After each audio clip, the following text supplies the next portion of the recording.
Meron pong nagsabi ng ganito, when church becomes optional to us parents, it will become unnecessary to our children.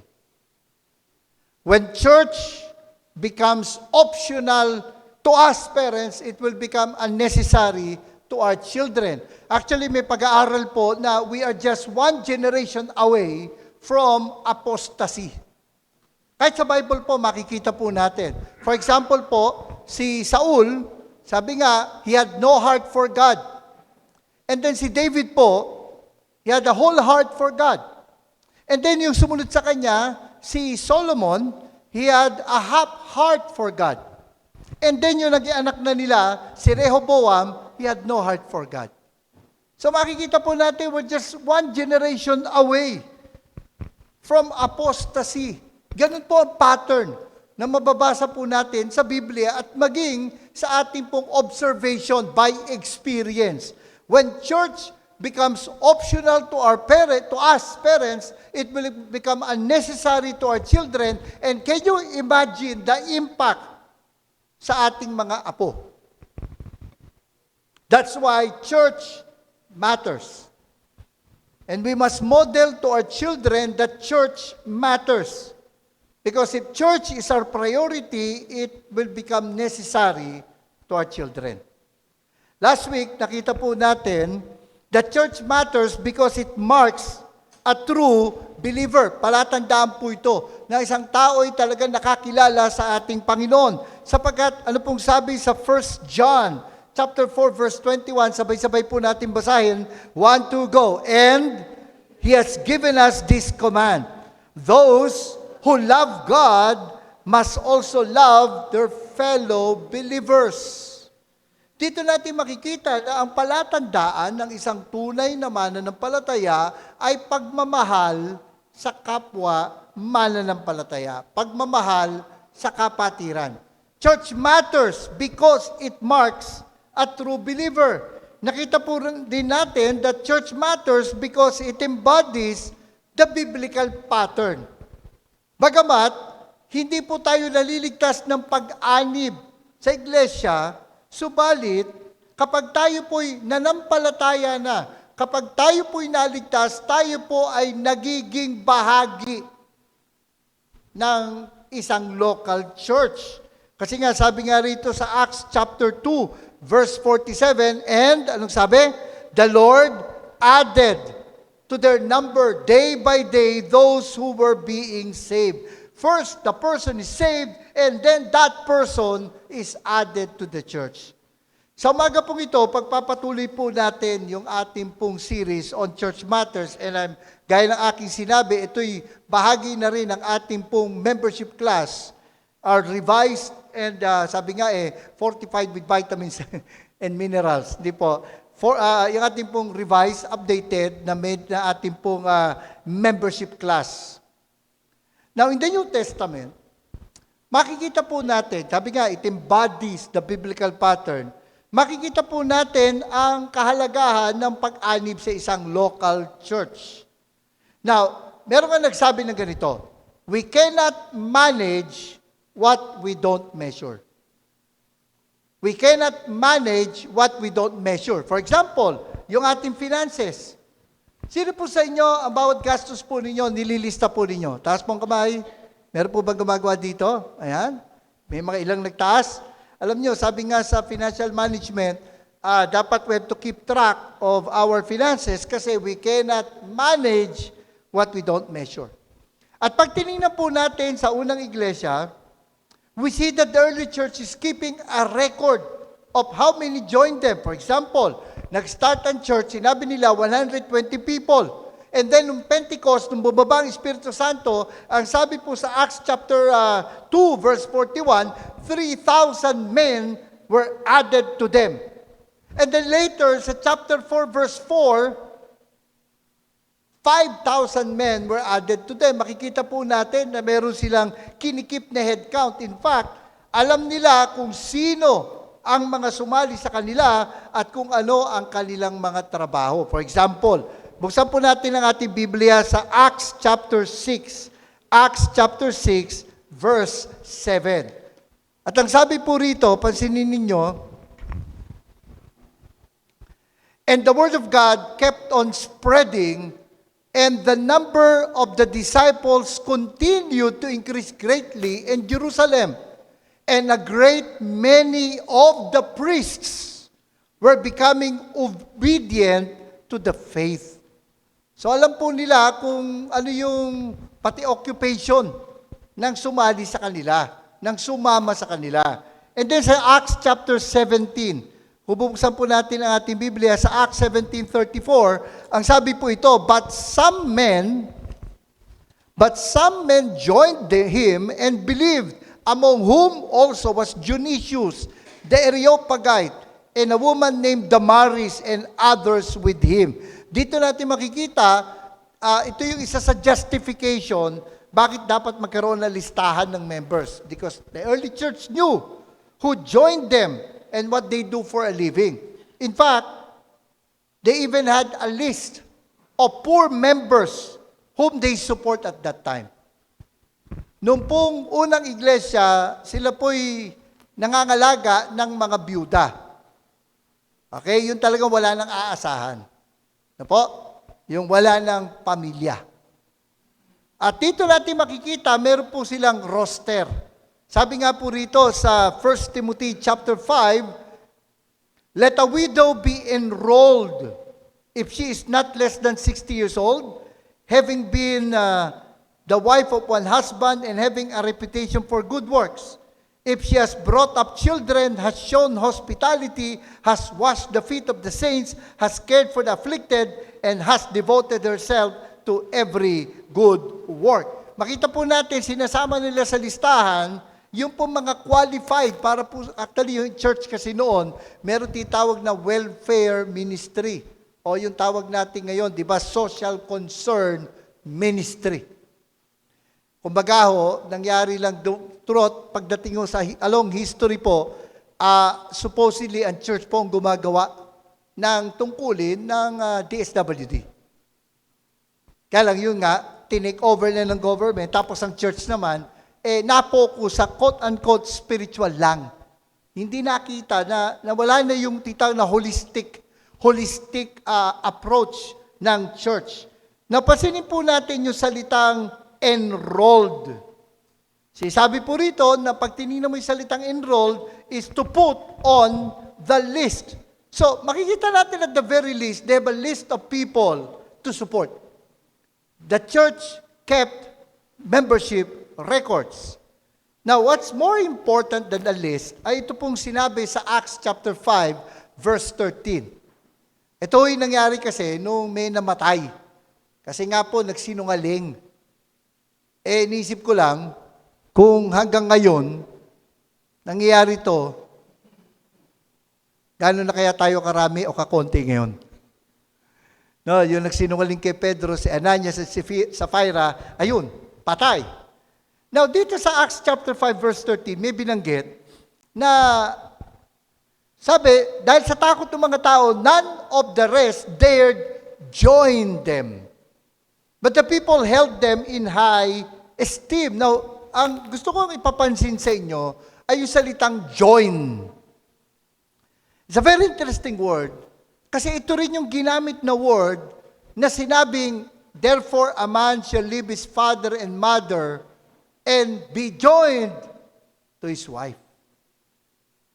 At ang ibig sabihin sa Greek po, ang ibig sabihin ng join, to glue together. Kaya lang iba, sa ngayon, kung pag-uusapan ng glue, kung pag-uusapan ng loyalty sa church, kung pag-uusapan ng attachment sa church, ang glue yata na ginamit ay yung ginagamit sa flypaper. No, madali lang tanggalin. No, kaya baka mamaya pinandikit lang dito, kanin. Yung commitment nila, alala lang yun? Sino yung nabutan yun? No, magdidikit ka ng papel, ginagamit mo, kanin, no? Madikit pa talaga? Di ba? May iba ho, pagkakadugtong yata sa church, kanin ang ginamit. Dito matindi, to glue together, cement, fasten together, to join or fasten firmly together, to join oneself to, cleave to. makikita po natin yung attachment na ng mga tao pagdating po sa kanilang pagdating po sa iglesia. Samantalang ngayon, kumbaga, church loyalty is parang nangyayari hindi na ganun ka-prevalent. Nakalulungkot yung ganun mentality. No? Nakalulungkot na yun yung attraction nila to go to church. Hindi, tawag nga doon wala yung commitment talaga to the church. Sabi nga rito sa Acts chapter 5, and more than, pansinin niyo yung word na to, more than ever, believers were added to the Lord, multitudes of both men and women. Notice that they kept a list of people who declared faith to the Lord. Sabi ko nga, nowadays, it is so easy to leave our present church and to transfer to another church. But that decision should be a decision that should be taken seriously and not lightly. Sabi nga ni Lance Sparks sa kanyang sinulat na church membership, meaningful or meaningless. Ang sabi niya, that the clear teaching of the scriptures, as recorded here, is that believers joined together, became entwined with, or firmly fastened to a group of like-minded and similarly committed people.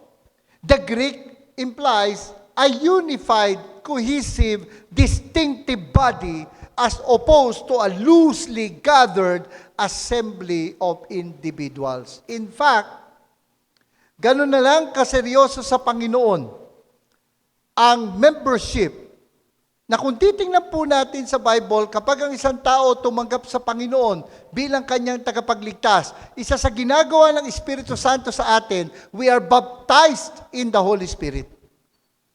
Ngayon po, may mga naniniwala na ang baptism in the Holy Spirit ay separate, subsequent.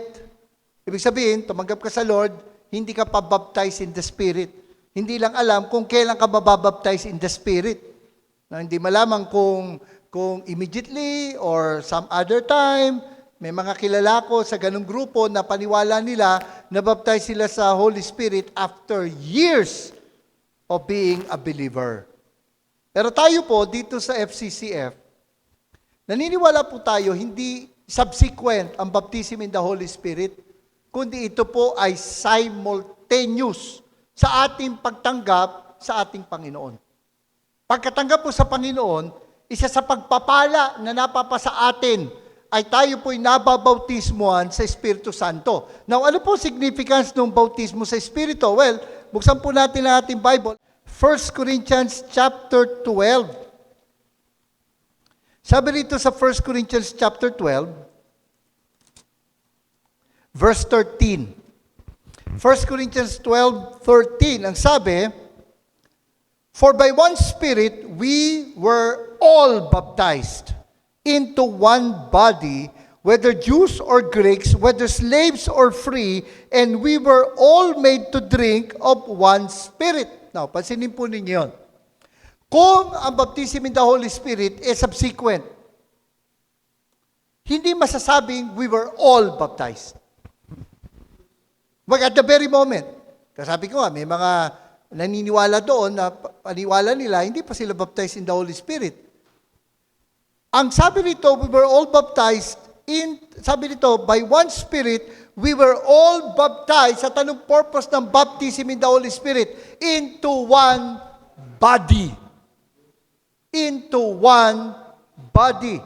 Whether Jews or Greeks, whether slaves or free, we were all made to drink of one Spirit. Now, sa Old Testament, o sabi sa New Testament, meron pong tinawag na Church of the Wilderness. Yung po yung mga Israelita na nagpalibot-libot sa disyerto. Ito po ay composed hindi lamang ng mga Israelita, meron ding mga Hentil o hindi Israelita na kasama doon. Ano ngayon ang ipinagkaiba ng New Testament Church? Ano pinagkaiba? Ang sabi ni Paul, ang pinagkaiba, isang katawan na. There's neither Jew nor Greek. kundi isang katawan na. Paano nangyari yun? Isinangkap ka ng Espiritu Santo sa isang katawan. Through the baptism in the Holy Spirit. Kaya ngayon ang tinanong ko sa kaibigan ko na naniniwala na subsequent o separate pa yung baptism in the Holy Spirit. Sabi ko, kung tumanggap ka ng January at nabaptize ka in the Spirit ng December, are you telling me that you are a believer and yet for a year, hindi ka part ng body ni Christ? Malino sa Bible, for we are all baptized into one body. Now, let me clarify. You have to understand the terms. Ito po, mga term na to, sinasummarize po yung turo ng Bible. Ang una po, yung tinatawag na universal body of Christ. Okay? Ang ibig sabihin po noon, lahat ng mananampalataya mula Acts chapter 2 hanggang sa dumating ang Panginoon, isang katawan po yan. That's one church. At tayo po, pag tumanggap, inilalaki po tayo doon sa body niyon. Ngayon may tinatawag pong local church. It is, sabi nga, a visible expression of the body of Christ in a certain place. Like FCCF is a local church. Di po ba? Ang Capital City Baptist Church is a local church. At yung halimbawa, GCF is a local church. So, bagamat iba't ibang organisasyon, iba't ibang pangalan, pero kung isa sa pananampalataya, isang katawan po yun. Okay? Yun yung tatandaan natin. Now, makita natin dito, yun yung pagpapakita po na yun yung pattern ng Bible. Once you're saved, you are expected to be part of a local church. Hindi po pwede na isang tao magpapakilala na siya'y mananampalataya, subalit wala siyang commitment sa kahit anong church. Hindi ho tama yun. Kinakailangan po, sapagkat hindi lang naman tayo dadalo para kumanta, para magbigay, para makinig, kundi dito po dadalo tayo upang tayo po'y makibahagi sa buhay ng iglesia. Na tayo po ay hindi lang, kumbaga, receiver, hindi lang consumer, tayo po'y kabahagi. So dito po makapaglilingkod tayo, dito po ay maaari natin gamitin ang ating mga talents, gifts, and skills sa paglilingkod sa Panginoon. Dito po, mamaya mapag-usapan natin, dito po makikita po natin na may apply natin ang mga inutos ng Panginoon. Love one another. How can you love other people na hindi ka involved sa buhay nila? Kasi nga, church matters not only that it marks a true believer, not only that it embodies the biblical pattern, but it makes the Christian life more meaningful. Lagi ko sinasabi sa bawat isa, lagi ko sinasabi sa atin, you cannot achieve your full growth potential until and unless you are part of a local church. Until and unless you are a member of a church. Kaya bagamat masarap din kung malaki ang church, subalit, kinakailangan lagi na may structure na kung saan you are not just, kumbaga, a head count. You are not just a number. Kundi meron at least, may sirkulo ka sa church na kung saan, kumbaga, you invest your life and then you also reach out to them, you encourage them, dun nagkakaroon lang ng meaning ang ating buhay Kristiyano. Sabi nga po dito sa Romans 14, sabay-sabay po natin basahin. 1, 2, go. For none of us lives to himself and none of us dies to himself. For if we live to the Lord. And if we die to the Lord. So then, whether we live or whether we die, we are the Lord's. Walang nabubuhay para sa kanyang sarili lamang. Walang namamatay para sa kanyang sarili lamang. Now, ang context ng verse na to, tayo po mga Kristiyano, we are to be considerate of people who might hold to secondary matters different from ours. Hindi kasi po pwede rin naman na magkakasama, yung magkakapareho lang ng idea sa mga bagay na kung tutusin, malaya naman tayo. Ito yung, kumbaga, kasi kung isa lang ang takbo ng isip natin, baka ano na tayo, tawag doon, didiktahan na tayo, namamanipula na tayo. Ang context ng church, doon ka magmamature eh. When you learn to be considerate of people na iba sa'yo.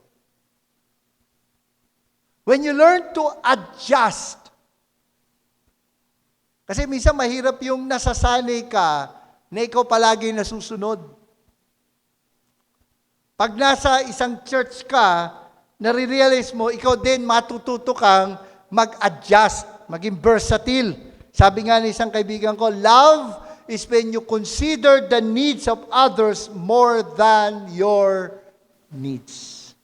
Doon ka naman magmamature eh. Kaya alam nyo, sa church, huwag nyo lang tingnan ng katabi nyo. Bako yung tinutukoy yung kung tao, yung nakaupo sa kinaupuan nyo ngayon. Sa church, may tinatawag pong extra grace required. May mga tao po na talagang susubok sa ating pasensya, sa ating tiyaga. Yung mga may asawa rito, sabi, Pastor, ganyan na rin sa bahay namin, pati ba naman sa church? Totoo yan, kapatid. Kasi, madaling isiping mature ka pag mag-isa ka. Pero malalaman mo ang maturity mo kapag ikaw ay nakikipag-ugnayan when you relate to people, lalo na sa hindi mo kaano-ano, kung dugo ang pag-uusapan. Hindi mo kamag-anak, pero magkakasama tayo sa church dahil meron tayong iisang Panginoon. We have a common life in the Spirit. Subalit, whether we like it or not,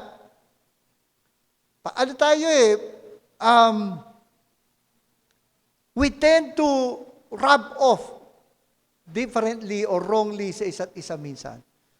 May mga pag-uugali tayo na may iba sa atin, extrovert. Turo nyo, yung katabi nyo, extrovert. Sige, extrovert ba yung katabi nyo? Sa tingin nyo, extrovert ba yan? Extrovert ba yung katabi mo, sister? May iba naman sa atin, introvert. Sino po yung sa tingin nyo, introvert? Ako, introvert ako eh. Hindi nyo halata, galing ko lang magtago. Hindi, pero somehow, pag nagkakasama tayo, lumalawak, nawa, ang ating pangunawa. Natututo tayong makibagay, makitungo, makisama.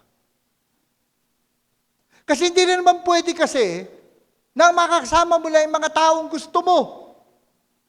Meron kang makakasamang tao na yung ugali niya iba sa ugali mo. Meron nga seminar sa World Teach yung Solving the People Puzzle. No? At hindi Solving the People Problem, Solving the People Puzzle. At sinasabi nga doon yung versatility. Instead of expecting people to meet your needs, maturity is thinking of meeting the needs of others. Kasi nga doon nga tayo lumalago sa person. Hindi kasi pwedeng pare-pareho lang ang ugali ng gusto mong makakasamang tao. Talagang kasama po sa paglago ang pakikihalubilo sa mga taong iba ang ugali sa atin. Amen? It is a choice. It is a commitment na kailangan po natin gawin.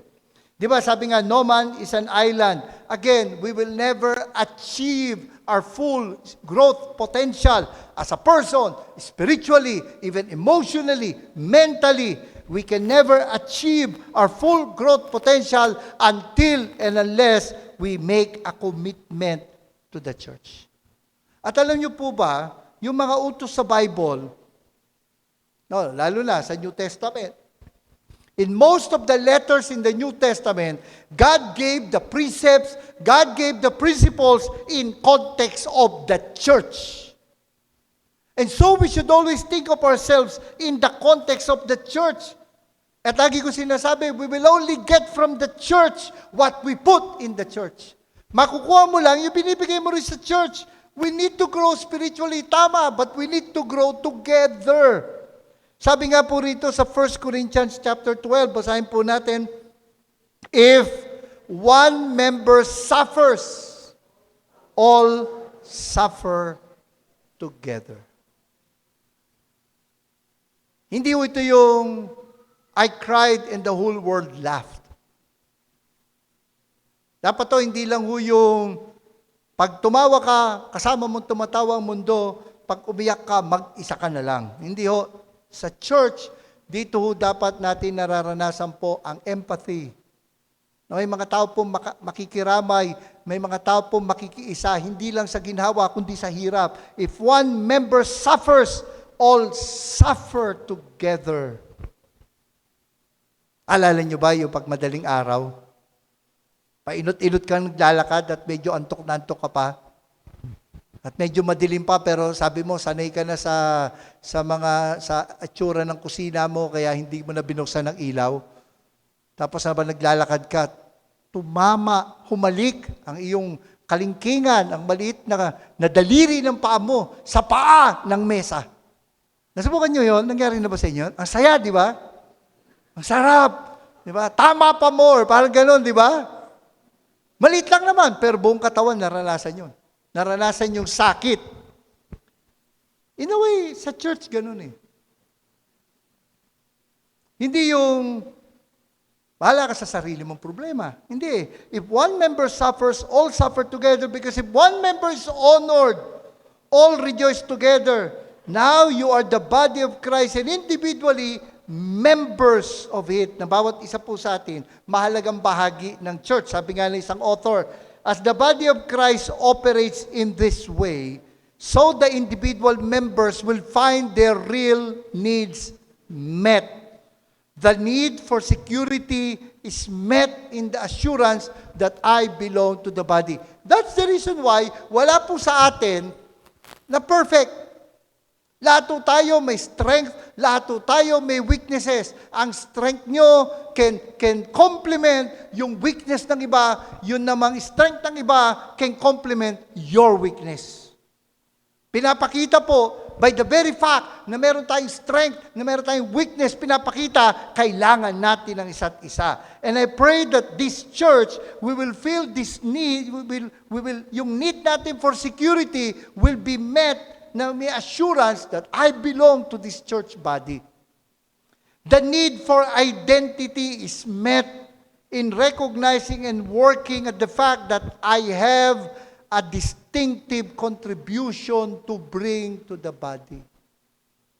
Napakita po natin na tayo po ay may contribution, may bahagi, meron po tayong nagagawa na ibibigay sa iglesyang ito. Meron tayo, hindi po tayo tagatanggap lang. Meron din ho tayo na i-contribute. Ang sabi pa rito, the need for proper sense of responsibility is met by assuming concern for others in the body. I need you, I feel with you, I rejoice with you. So each individual grows as a person and as a Christian, notice this, in direct relation to his finding his place as a member of the body. Kaya we are to appreciate yung contribution ng isa't isa dito po sa church. Because we are part of a local body that we are to share not only in the honor of one of us, but also in the suffering of one of us. We are to think of ourselves in the context of our church family. Sabi nga ni Rick Warren, while becoming a Christian means to commit yourself to Christ, becoming a church member means to commit yourself to other Christians. It's a commitment to a specific group of believers. And notice this, to practice the one another's of the New Testament. Kasi may mga command sa Bible, love one another, carry each other's burden, pray for one another. Tapos kung mamuhay ka bilang Kristiyano, Lone Ranger ka, paano mo matutupad yung one another? Pag tinignan mo sa New Testament, over 50 times in the New Testament, binanggit yung one another or each other. All of these commands are what membership in a local body of believers is all about. These are the responsibilities of membership. Not just privileges, responsibilities. And I pray that we will find our Christian life has become more meaningful because of our membership in FCCF. I like yung sinabi dito sa isang book, The Never Alone Church. The Never Alone Church. Sabi ni David Ferguson, our world needs a relevant, vibrant body of believers who will serve as a shelter in the storm, a refuge from the pressures of life, a sanctuary of hope where hurts can be healed and spiritual needs can be met. I remember, kaibigang pastor, na kasama ko sa isang Bible study, at nakatira siya sa Antipolo. Nakikita lang kami doon sa Bible study namin sa isang printing press, but we have become good friends. We have become good, we treat each other like brothers. Because spiritually, we are. Then one time, 12:00 ng gabi, tumawag sa akin. Pastor, tulungan mo ako. Ilabas mo ako dito sa ospital. So, tinanong ko, nasang ospital? Alam niyo yung pag sa Antipolo, bumaba ka, papuntang yung hindi pababa dito sa Manila part papunta dun sa Rizal part. Morong yata yun, kung daw nagkakamali. Paano ka napunta dyan, Brad? So I rushed to him and nalaman ko nga na mukhang hindi ba lamang kung mild stroke or whatever, but I had to help him go, I have to bring him to heart center. Hindi ko makalimutan na sinabi ng wife niya, ang layo-layo ni Pastor Eric. Siya pa ang tatawagan mo. Ang layo. Nung pinunta ko ospital, kahit ako, naisip ko sino naman makakalam na may ospital pala rito? Ang hindi ko makalimutan, sabi niya sa asawa niya, sigurado ko pupuntahan ako ni Pastor Eric. And I pray na ganun yung bond na meron tayo dito. And I hope that I'm able also to model that to you here. Pero hindi lang pastor ang gagawa nun. Nanawa, tayo po bilang isang iglesia, we would rush. Tulong-tulong tayo sa pangailangan po ng pag talaga may nangangailangan na kapatid sa Panginoon. Kasi gano'n ang buhay Kristiyano pakikibahagi. Church membership makes the Christian life more meaningful. And lastly, church matters, then we will look into the last 3 points next week. Church matters because it brings out the best in us. Hopefully, tanongin niyo nga yung katabi ninyo, mula ba nang napa-attend ka rito na lumabas pa yung galing mo? Gumanda ba ugali mo? O sumama ba? Alam niyo, yun lang ang isang malungkot. Tayo nagkasama-sama. Sa anumang grupo,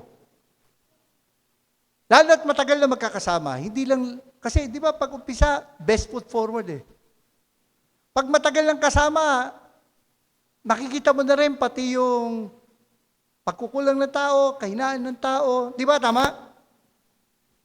Kaya may mga taong takot mag-commit sa church Baka matisod lang Baka makita lang niya yung sama ng ugali ng ibang tao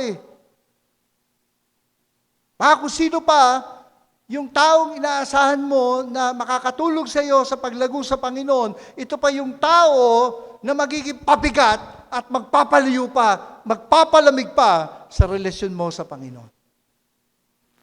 But nonetheless, kahit na may ganong mga pangyayari sa kahit na anong church, ang intention ng Panginoon still hindi nagbabago na dapat sa church ay magiging catalyst to bring out the best in us.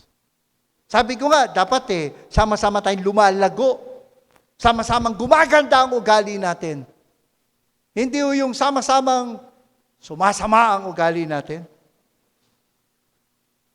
Kasi nga, yun ang dapat na yun. Kasi nga tandaan nyo, yung context ng mga utos sa Bible, katulad ng paglago, laging church ang context noon.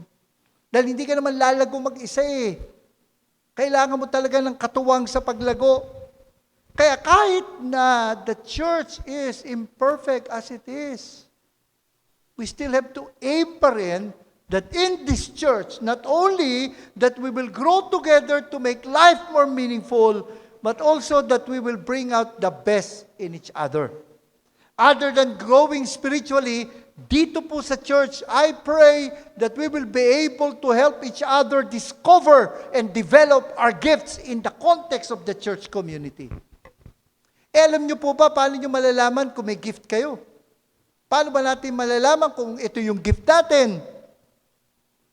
One of the ways that we can determine our gifts is through the confirmation of others. Kaya wag ho tayong matipid sa pag-appreciate. Kapag naman mayroong isang naglingkod at nakita mo talaga namang ginawa lahat ng kanyang magagawa at nakita mo maganda, bukod sa kanyang effort, makikita mo rin yung resulta, kahit pa paano naman, sabihan mo naman ng appreciation. At ikaw naman, kung in-appreciate, huwag ka na magpa-cute. Huwag ka na magpa-humble. Ang ganda ng pagkakakanta mo. Wala pang practice yun eh. Di ba? Huwag naman, masalapat ka na lang. Di ba?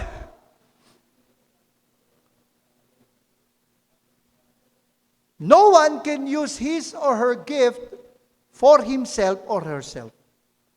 Lahat po ng kaloob na binibigay ng Panginoon, spiritual gifts, is for the benefit of the church. Anong sabi sa 1 Peter chapter 4 verse 10? Basahin po natin. 1, 2, go. As each one has received a gift, use it to serve one another as good stewards of God's varied grace. Una, anong sabi diyan? As each has received a gift. Each one of us has a gift. At least one gift. Huwag niyong isipin, buti pa siya gifted. Ako walang gift. Hindi po. Kasi pag sinabi mong wala kang gift, ginagawa mong sinungaling ang Bible. Sinabi na nga eh. Ano sabi? As each has received a gift. Hindi ba sinabing, as most of us has received a gift? Hindi. Sabi, as each one of us has received a gift. At ito maganda. Alam niyo ba na yung gift natin, parang paglalaro yan ng game eh. Kapag na-maximize mo yung gift na ito, may level up yan eh. May pagkakataon, papakita ng Lord, meron ka pa palang ibang gift. Meron pa palang iba pang na-unlock na gift. Kaya nga, ang tawag ng mga scholar dyan, gift cluster. Yung alang, you have to be faithful muna sa unang gift na nakita mo, dahil yun ang hakbang patungo sa susunod na gift. At bilang sabi dito, bilang katiwala ng Diyos. Ibig sabihin, pinagkatiwalaan ka ng gift. Nagkamali kaya si Lord ng pagkakatiwala sa atin? I don't think so. At bilang katiwala, as good stewards of God's varied grace, anong sabi? Anong gagawin natin sa ating gifts? Use it to serve one another. God gave us our gifts so that we could effectively serve one another. Alam niyo, meron akong nabasang parable, natuwa ako, nung sinearch ko sa YouTube, nakita ko tong video na ito. And as I looked at it, it is a picture of the church using their gifts, the church members using their gifts to serve one another. Panoorin po natin itong video na ito.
Actually, yung kwento ng allegory na to, ganito eh. Sabi, isang tao, sinabi niya, Lord, ano yung tsura ng impyerno? Ano yung tsura ng langit? So, ang ginawa, pinakita sa kanya yung impyerno. At yung mga tao na merong mahahabang kutsara na hindi sakto sa kanilang bibig, tapos kumukuha silang pagkain pero di nila nakakain. Yun ang impyerno. Dinala siya sa langit. Yun din naman ang itsura ng mga tao. May mahabang kutsara. Pero hindi sila malungkot, masaya sila kasi sinusubuan nila ang isa't isa. It is like God gave each one of us a long spoon. In giving us our gifts, God has given us a long spoon. On our own, that gift is useless. We cannot use the gifts to serve ourselves, our interests, our needs. We cannot, just as we cannot feed ourselves using a long spoon. If we use our gifts to serve our interests, to serve ourselves, it is like trying to feed ourselves using a long spoon. But when we use our gifts to serve others, it is like feeding others using our long spoons. Kasi nga, ang ating mga kaloob ay para tugunan ng pangangailangan ng iba at hindi ang ating sariling pangangailangan. We are supposed to use our gifts to meet the needs of others. Anong sabi sa 1 Corinthians chapter 12 verse 7? As sabi nga rito a spiritual gift is given to each of us so we can help each other. Hindi para sa atin. Para sa iba. Sabi sa The Message, each person is given something to do that shows who God is. Everyone gets in on it. Everyone benefits. Si Ellen, palagi niya sinasabi ito, a joy shared is a joy double. Di ba nagkwento ka ng masaya nangyari sa iyo, dalawa na kayong masaya, na doble yung saya. But a burden shared is a burden halved. Ibig sabihin, pasanin na ibinabahagi ay gumagaan. Kaya nga sabi po, for example, dito sa Galatians 6:2, bear one another's burdens and so fulfill the law of Christ. We all have burdens. And that God does not mean us, take note, God does not mean us to carry them alone. Some people try to. They think it is a sign of fortitude, a sign of strength not to bother other people with their burdens. True. Jesus Christ alone can bear the burden of our sin and guilt. He bore it in His own body when He died on the cross. But this is not so with our other burdens, our worries, temptations, doubts, and sorrows. But remember, hindi dinala ng Panginoon niyo sa sarili niyang katawan. Pero inilaan niya ang kanyang katawan, ang church, para pasanin ang mga pasanin na iyon.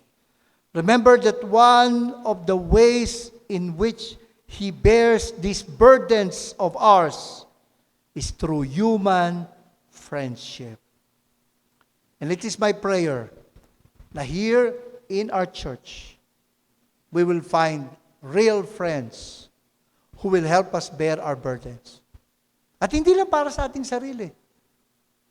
We will find friends na sasamahan nating pasanin ang kanilang mga pasanin. Ang ating iglesia, tandaan natin ito, given our imperfections, given our weaknesses, given our selfishness due to our sinful nature, still, we are called to bring out the best in others. We are to build each other up. Sabi nga rito, encourage one another and build one another up. Wala ho sa Bible, actually, insulto sa talangkayon kasi hindi rin naman ginagawa ng mga talangkayon yung sinasabing utak talangka. Hahatakin ka pababa. Wala ho ako nabasa sa Bible noon. Ang sinabi ng Bible, ang utos sa atin, build one another up. Sabi nga po rito sa The Message, speak encouraging words to one another. Build up hope so you'll all be together in this. No one left out. No one left behind. No one left out. No one left behind. We are to encourage one another. That's why we meet together as a church.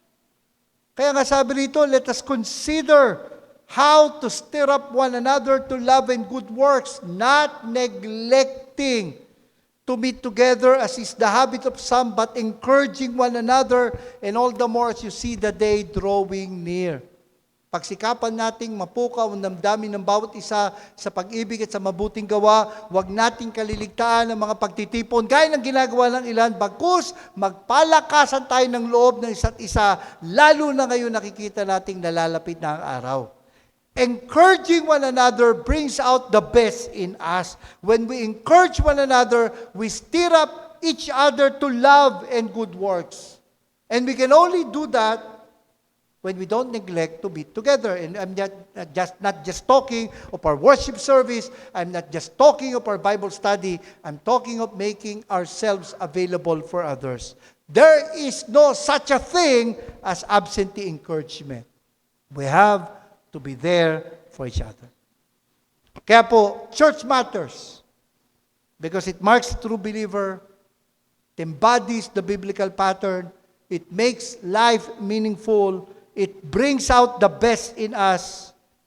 Next week, we will continue with our series, Brothers and Sisters, Church Matters. Tayo pong lahat ay tumayo, tayo po'y manalangin.